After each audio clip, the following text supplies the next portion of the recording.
మహనీయుడు మందకృష్ణ నాయకత్వంలో 30 సంవత్సరాలుగా అలుపెరిగిన పోరాటం చేసి ఈ పోరాటాలలో రాష్ట్ర వ్యాప్తంగానే కాకుండా దేశవ్యాప్తంగా అనేక మంది సాహిత్య పోరాటాలుగా ఈ యొక్క ఉద్యమంలో అసూలు బాసిన వారందరికీ మరొక్కసారి అమర్ రహే అమరవీరులందరికీ మరొక్కసారి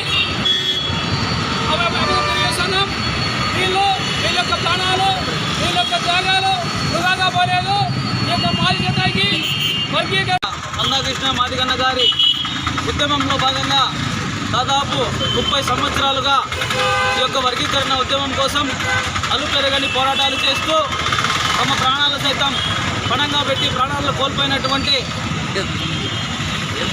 దళిత జాతి ముద్దుబిడ్డలు వాళ్ళ ప్రాణాలను ఈరోజు పణంగా పెట్టి వర్గీకరణ అనే అంశాన్ని పూర్తి చేస్తూ వాళ్ళ కృషి వలన ఈరోజు వర్గీకరణ జరుగుతూ ఉందని చెప్పేసి కూడా మనమందరూ గ్రహించాలా. అదేవిధంగా ఎవరైతే ఈ యొక్క వర్గీకరణ ఉద్యమంలో అసూలు బాసినారో వాళ్లకు నివాళులు అర్పించే కార్యక్రమం మన హిందూపురం పట్టణంలో అంబేద్కర్ సర్కిల్లో నిర్వహించడం జరుగుతూ ఉంది.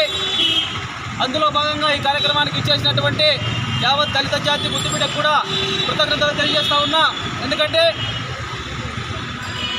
ఉద్యమ చరిత్రలో అలుపు పెరగకుండా తమ ప్రాణాన్ని పణంగా పెట్టి ఆ జాతి శ్రేయస్సు ముఖ్యమన్నటువంటి వీరులు యోధులు మన ఈ యొక్క నాయకులని చెప్పేసి కూడా మేము తెలియజేస్తూ ఉన్నాం. అందులో వీళ్ళందరినీ స్మరిస్తూ వాళ్ళకు అసలు నివాళులు అర్పిస్తున్నాం. ఎంఆర్పీఎస్ హిందూపురం తాలూకా తరఫున.